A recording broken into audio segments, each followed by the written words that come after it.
Magandang araw mga kachika! Welcome back to the channel. Ang topic natin ngayon ay medyo nakakagulat, nakakapagpaisip.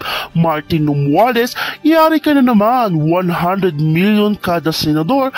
Nako talaga mga kachismis, saan ba tayo pupunta? Bago pa magtaka ang lahat, ito yung mga balita naglalabasan lately tungkol kay Tambaloslos, ang current Speaker of the House of Representatives.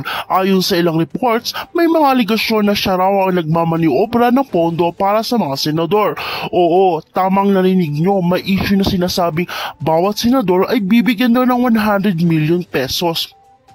Naku talaga, ito raw yung pondo na tinatawag at mula sa mga impormasyong lumalabas. Ito ay ginagamit para mapasikatan at mapangalap ng suporta sa mga sumusunod na halalan.